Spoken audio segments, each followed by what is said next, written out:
Oke, assalamualaikum warahmatullahi wabarakatuh. Selamat siang, selamat bertemu kembali bersama kami di podcast Panwascam Kecamatan Salem di siang hari ini. Perkenalkan terlebih dahulu, saya host untuk mendampingi atau memandu podcast kita pada siang hari ini. Dan alhamdulillah pada siang hari dan menjelang sore hari ini kita bisa melaksanakan aktivitas seperti biasa di hari Selasa. Dan kebetulan kita ada narasumber berikutnya terkait dengan kegiatan-kegiatan ataupun tahapan-tahapan pemilu di pemilu kada atau pemilihan gubernur dan juga pemilihan bupati Kabupaten Brebes. Sebelum kita berbincang dengan narasumber kita yang satu ini, saya akan bacakan sedikit sekelumit terkait dengan biografi narasumber. Untuk nama yaitu Bapak Yogi Nur Fauzi, MPD, kemudian tempat tanggal lahir Brebes 12 Juli 1986. Kemudian alamat saat ini adalah beliau tinggal di Bentarsari, Kecamatan Salem, Kabupaten Brebes, yang dulunya Citimpang pindah ke Bentarsari. Kemudian untuk pengalaman pekerjaannya, beliau pernah menjadi Panwascam Kecamatan Salem dan juga dosen di STKIP, STKIP Majenang, dan juga beliau adalah seorang akademisi dan juga seorang organisatoris. Untuk lebih lanjut dan lebih dekat kita ngobrol dengan narasumber kita pada siang hari dan sore hari ini, barangkali nanti ada sesuatu hal yang belum saya ucapkan dan belum saya utarakan, silakan langsung saja nanti narasumber kita yang akan memaparkan terkait dengan tema kita pada siang hari ini, yaitu terkait dengan tahapan kampanye ataupun tahapan pemilu selanjutnya. Gimana Pak? Sehat Pak? Oke, kepada yang terhormat Bapak Yogi dipersilakan Pak untuk menanya Pak. Terima kasih Pak Triyono dari Banjaran, host yang tidak asing lagi ini. Tidak asing. Baik semuanya, tadi sudah diperkenalkan, mungkin saya sedikit menambahkan. Ya. Jadi saya pengalaman di kepemiluan itu sejak pemilu 2012 Pak. Ya, 2012. Jadi, dengan jenengan ya dulu ya. Jadi ya. 2012 yaitu menjadi PKD atau pengawas desa atau PPL ya dulu. PPL. 2012, 2014. Terus berikut lagi jadi PKD juga. PKD jadi ya? Buat periode. Dulu di Desa Citimbang, terus saya domisili sekarang di Bentarsari. Saya juga menjadi PKD pada dulu KPPS dulu, KPPS juga pemilihan bupati 2017. Oh iya. 2018 2019 di gubernur dan pilpres, saya menjadi PKD di Desa Bentarsari. Terus ke sini di 2024 ketua Panwascam Kabupaten Salem. Terus di pemilihan pilkada Pilgub gubernur dan wakil gubernur serta pemilihan bupati dan wakil bupati. Sekarang saya diamanati menjadi Kodim ya di divisi P3S. Jadi divisi penanganan pelanggaran dan penyelesaian sengketa. Ya, seperti itu. Jadi dari pengalaman di kepemiluan saya. Oke. Juga selain di kepemiluan, Kang, ini saya bilangnya Kang aja ya kepada. Ya boleh. Untuk mengakrabkan. Jadi jenengan ke saya Kang Triyono, saya ke Pak Yogi Kang Yogi saja ya, seperti itu. Boleh. Untuk lebih mengakrabkan kita. Jadi Kang, terkait dengan juga di pekerjaan kepemiluan dan juga kabar terdengar bahwa Kang Yogi ini juga aktif sebagai organisatoris dan juga akademisi. Betul apa enggak ini Kang? Betul.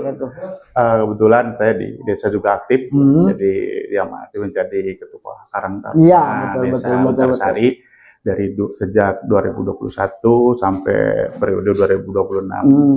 Aktif juga bersama Kang Triyono di kecamatan.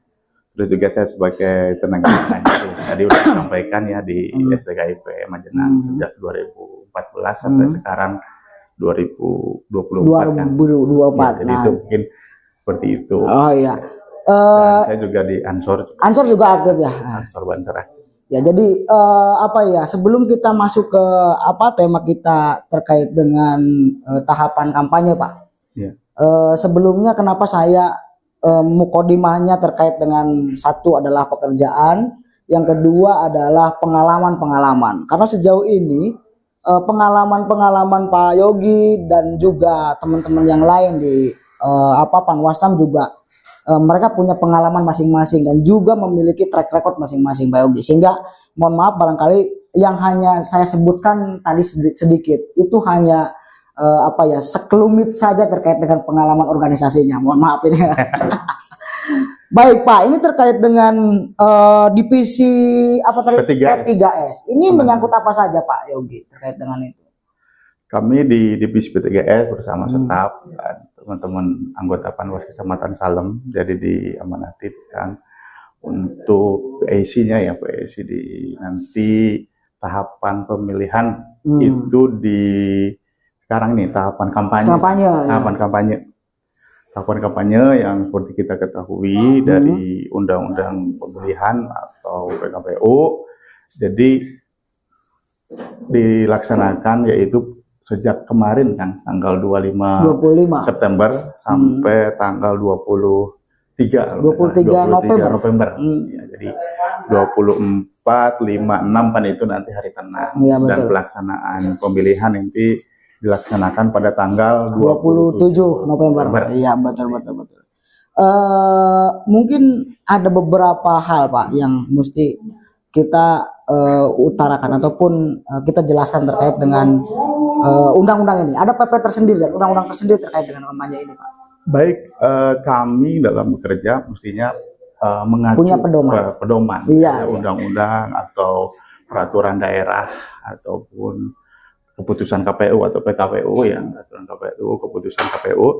Jadi dalam hal ini kita pada pemilihan ini berarti kan mengacu kampanye itu berarti mengacu pada Undang-Undang Nomor 1 Tahun 2015, Junto Undang-Undang Nomor 8 Tahun 2015 dan Junto Undang-Undang Nomor 10 Tahun 2016.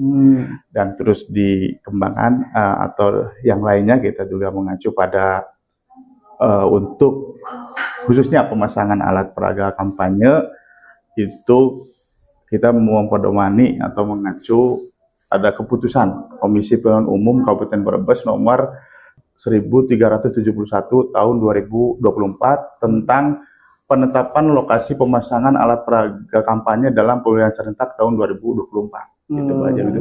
Terus juga yang kami pedomani pada dasar yaitu peraturan daerah ya, Perda Kabupaten Brebes nomor 1 tahun 2015 tentang ketentraman dan ketertiban umum dalam melaksanakan pengawasan di masa kampanye ini, terutama pada pemasangan alat peraga kampanye.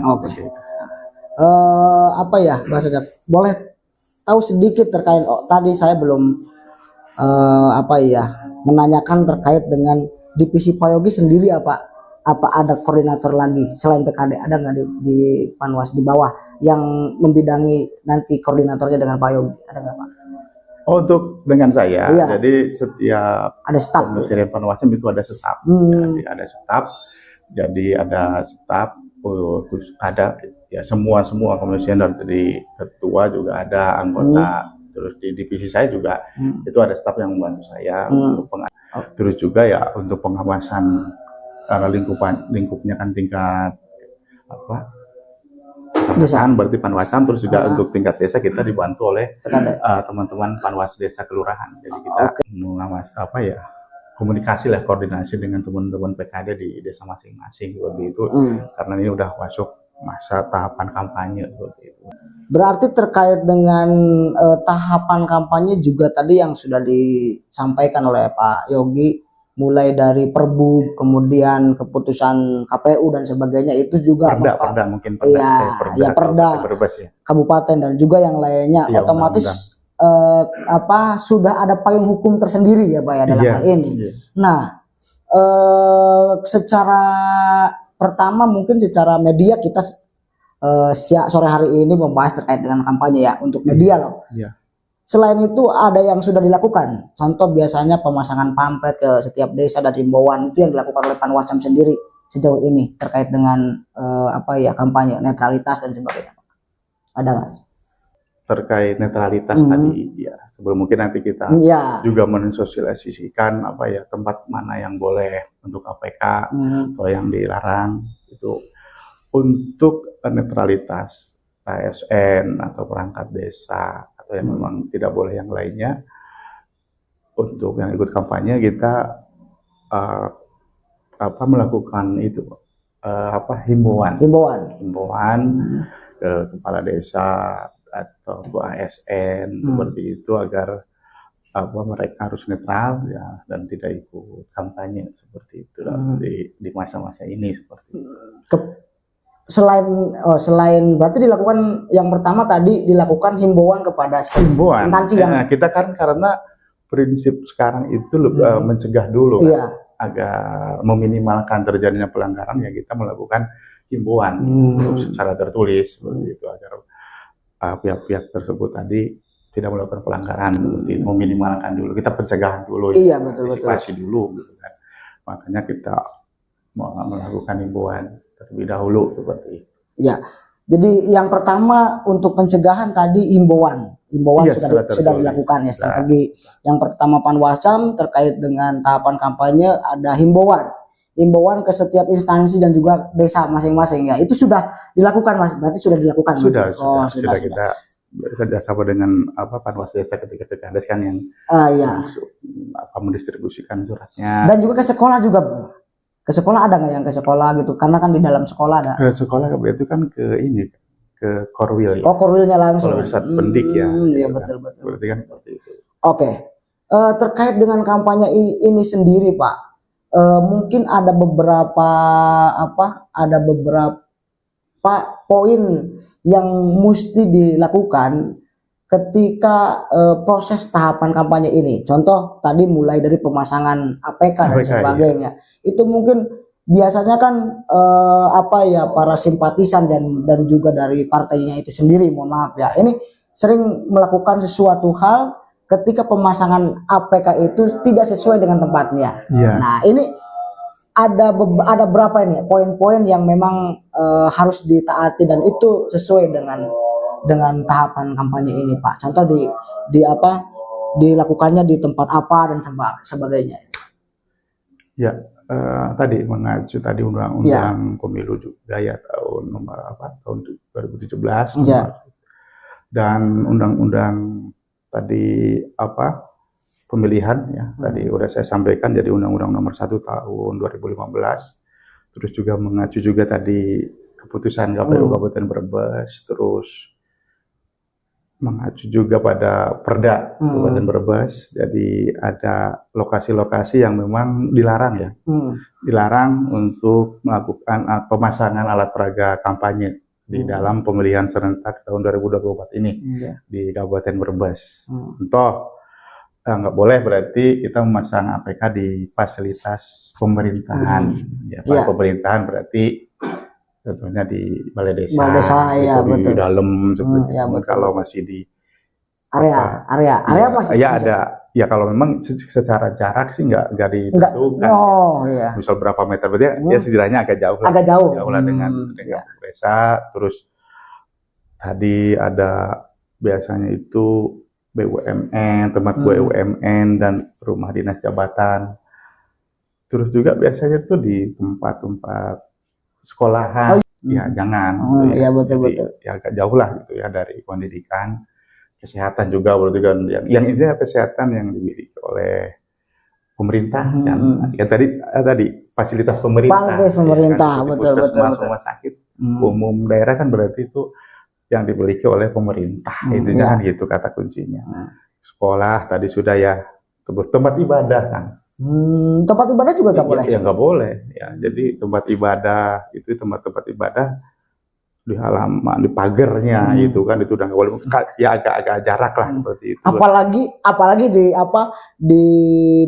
bukan di meja di pintu masuk nggak boleh Kan biasanya hanya orang-orang hanya kecil ya, pel seperti itu Pak. Jadi ketika memang itu sudah menjadikan aturan, kemudian juga di situ sudah ada rambu-rambu terkait dengan pemasangan APK sendiri.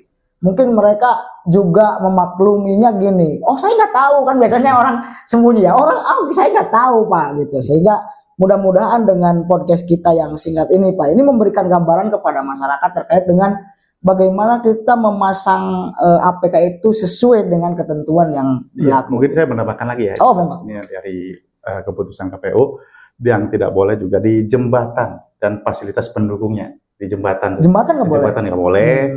Terus di rambu-rambu lalu lintas dan dan lampu pengatur lalu lintas juga tidak boleh ya. Terus di tiang listrik, penerangan juga tidak boleh seperti itu ya.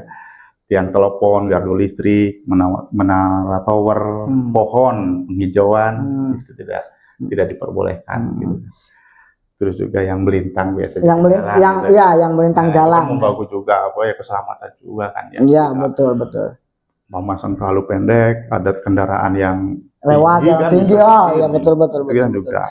Ya juga menggunakan sesuatu hal seperti itu sudah ketentuan tadi ya. Jadi artinya sudah sesuai dengan prosedurnya, perdanya. Nah, ada gitu kan. Iya, terus gini Pak, mungkin di benak saya itu ada ketika pemasangan itu biasanya langsung dengan menggunakan bambu.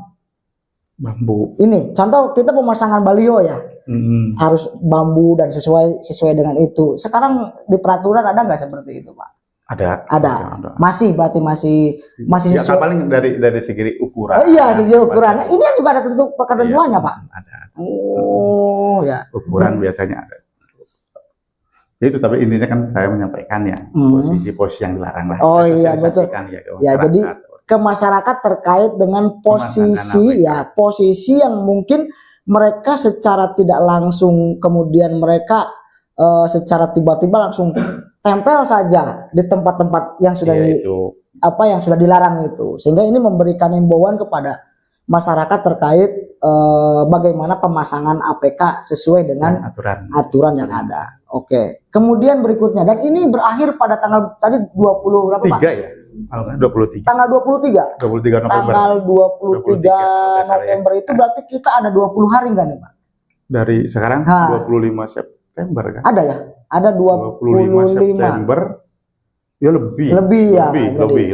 Kan 25 September sampai 25 Oktober berarti 30. 30 ya. Berarti ini lebih satu bulan ini, sebulan ini dijadikan sebagai 2 bulan ya, sebagai kurang lebih ajang untuk kampanye. Iya, itu masanya. Kemudian tahapan kampanyenya Pak, itu ada untuk pemilu, terutama pemilu Pilbub dan Pilgub ya. Sekarang pemilihan bupati dan juga gubernur. Serentak. Terkait dengan kampanye Pak. Ini Pak Yogi mesti menjelaskan terkait dengan ini. Jadi ada pemberitahuan terkait dengan kampanye. Untuk tahun ini ada nggak Pak ini? Ada. Harus ketika melakukan kampanye berarti tim ses atau peserta pemilihan. Iya. Harus STTP kan harus memberitahukan ya. Jadi sampai dengan saat ini belum ada Pak. Untuk kecamatan Salem belum ada, tapi kecamatan lain sudah ada di grup itu udah banyak. Oh sudah banyak ya. Kecamatan lain ada lah. Emang udah baru berapa hari ya? Sekarang berarti 25. Sekarang tanggal 25 September 1 Oktober ya masih. Untuk Salem belum. Jadi untuk saat ini belum ada yang sampai tanggal 1 Oktober ini belum. Iya, saya tanyanya berarti sampai dengan saat ini Pak. Iya, Oke. Kemudian satu lagi Pak terkait dengan kampanye ini menarik sekali. Kenapa memang kampanye ini tadi ada beberapa hal poin tempat-tempat yang tidak boleh, kemudian juga mulai dari tempat ibadah dan juga penerangan umum. Contoh ada ada tiang listrik Pak. Saya mengklarifikasi kembali Pak. Biasanya mereka meskipun kecil tiang listrik, stiker loh Pak ya. Nah itu tadi sesuai dengan juknis nggak boleh berarti Pak? Nggak boleh. Sebenarnya nggak boleh seperti itu. Sebenarnya nggak boleh. Oh iya. Kan alat peraga kampanye kan stiker juga masuk. Yang termasuk alat peraga kampanye selain baliho yang besar itu biasanya kan teman-teman melihat ini alat peraga kampanye bukan. Nah seperti itu ada ukuran tersendiri. Kemudian juga ada bentuk tersendiri Pak terkait dengan itu. Berarti stiker, terus apa lagi Pak? Ada spanduk. Spanduk. Stiker, spanduk, ada terus poster gitu. Poster itu ya baliho kecil ya, poster ya. Iya, Biasanya 40 cm. 40 sentian ya betul. Ya kalau yang lebihnya seperti itu ya, ada 60 atau 60 atau 40 kali 40 ya, saya juga agak sedikit lupa, tapi yang ukuran kecil itu Iya, poster betul. biasa aja. Terus juga ada banner, terus ada baliho besar juga. Baliho besar ya. Terus ada umbul-umbul. Umbul-umbul juga nggak boleh biasanya Pak. pakai. Ya maksudnya biasa menggunakan itu gitu, bukan nggak boleh. Jadi peserta pemilu atau tim ses biasa umbul-umbul pun ada menggunakan umbul-umbul, gitu kan ada di situ gambar calon dan sebagainya gitu loh. Ya. Ya sama-sama mengawasi. Iya betul. Jadi ini kan mungkin bahasa bahasa bagaimana terkait dengan kampanye ini sungguh luar biasa karena 2 bulan lebih nih Pak ya. Jadi mungkin Panwascam juga semuanya memerlukan ekstra dalam hal pekerjaan gitu loh. Sejauh ini tadi belum ya Pak Yogi terkait dengan pekerjaan di lapangan karena belum ada. Iya karena kampanye kan baru kemarin. Iya betul. Tapi kalau pekerjaan yang lain udah sejak kita dilantik betul. Kan untuk tahapan kampanye kan memang untuk Salem belum ada untuk sampai saat ini. Saya tanyakannya sampai dengan saat ini Pak. Oke.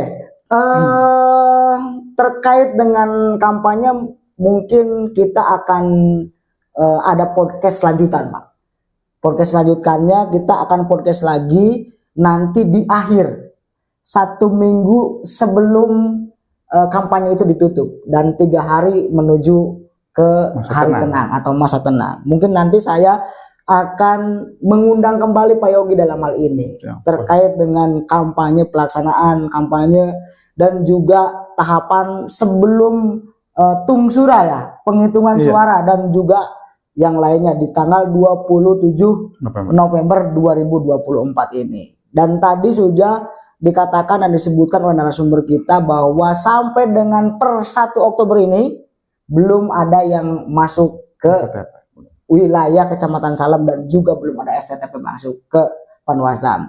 Mudah-mudahan pilkada tahun ini dan juga pilbub tahun ini menjadikan kita atau bukan juga menjadikan pemilu yang damai dan harapan ke depan bagaimana pemilu berjalan dengan damai itu senantiasa dilakukan untuk memilih para pemimpin di 5 tahun ke depan Pak Yogi. Nah itu mungkin terkait dengan podcast kita pada sore hari ini Pak.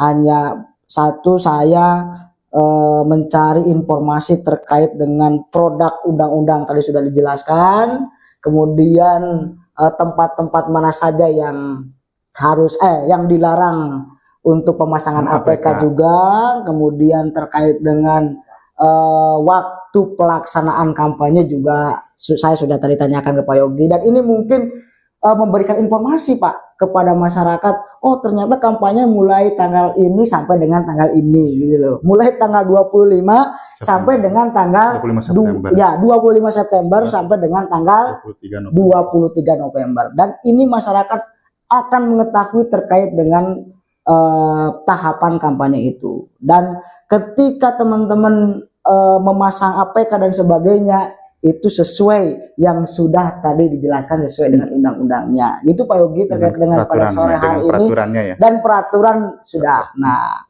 saya sudah berjumpa dan juga berbincang dengan Pak Yogi selaku Divisi P3S di Panwas Kecamatan Salem Pak Yogi, dan insya Allah saya akan mengundang lagi terkait dengan Pak Yogi. Satu lagi sebelum berpisah Pak Yogi, sebelum mengakhiri podcast kita, mari kita yelkan terkait dengan Panwas ataupun terkait dengan Panwas yang bersama rakyat Pak. Oke. Bersama rakyat awasi pemilu, bersama Bawaslu tegakkan keadilan pemilu. Terima kasih Pak Yogi untuk sore hari ini. Mudah-mudahan ilmu yang sudah diberikan meskipun sekelumit memberikan himbauan dan juga memberikan manfaat untuk mereka yang ada di dunia maya di media sosial. Untuk itu Kang Triyono dan juga Pak Yogi Nurfauzi pamit. Kita akan bertemu kembali di podcast pengawasan lanjutan hanya di pemilihan Gubernur Jawa Tengah dan juga pemilihan Bupati Kabupaten Brebes. Sekian diakhiri. Wassalamualaikum warahmatullahi wabarakatuh.